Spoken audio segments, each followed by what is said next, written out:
And of course, earlier this week, President Trump announced the travel ban for 12 countries. There are some exemptions, but you've worked a lot on this one and also the one in 2017. Is there a way you can compare these bans at all to us?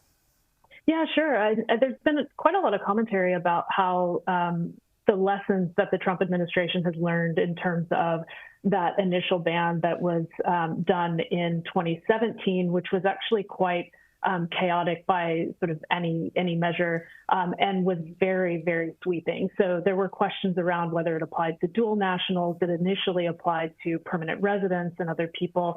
It also applied to people on planes on their way to the U.S., so created really a lot of chaos, particularly within the agencies that were responsible for implementing that initial ban.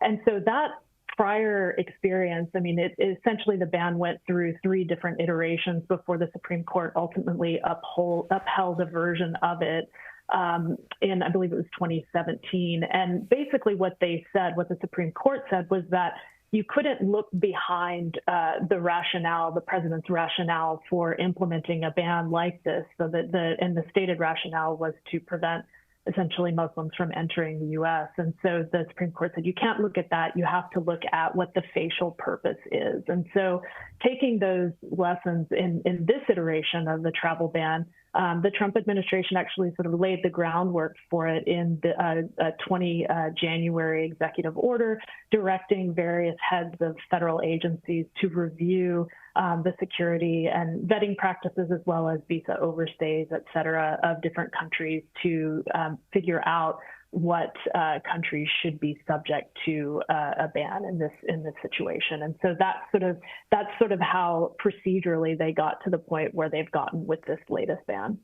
And can we draw any parallels at all on this situation and the tariffs?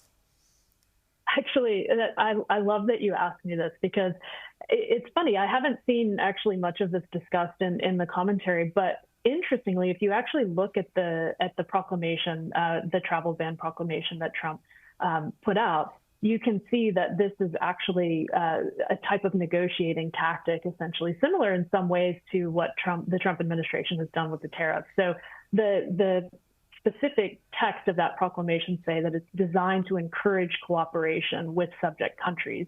And so that is in terms of encouraging cooperation in regards to information sharing, in regards to accepting people who have been deported from the U.S., so their nationals that have been deported, et cetera. So it is sort of part of this broader sort of transactional style, it seems to be, of the president. And we have been reporting, as you well know, the US man who was mistakenly deported to El Salvador. That's under Trump's hardline immigration reform. What can you tell us on this situation? Yeah, it's quite interesting as well. So, of course, Mr. Abrego Garcia was had a court order from an immigration judge in 2019 preventing the U.S. government from removing or deporting him to El Salvador. And that order was in effect when the Trump administration violated the order and removed him to El Salvador. And so what's happened, there have been a lot of legal challenges about whether the Trump administration had the authority to effectuate that removal to El Salvador. The Supreme Court essentially said, no, you have to facilitate his return to the U.S. And there was a lot of sort of argumentation by the Trump administration about whether they had the capacity to do that, even though El Salvador said they were actually holding the person in question as well as several other detainees at the behest of the United States. And he actually, Mr. Abrego Garcia, was actually returned to the U.S.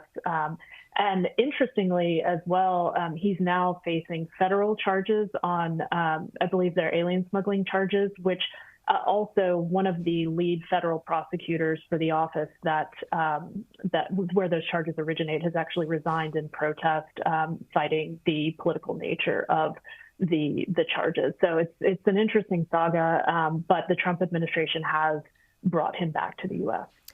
Yeah, very interesting indeed. We really appreciate your expertise and time. Dr. Regina Jeffries, UNSW Kaldor Centre for International Refugee Law. Thank you very much.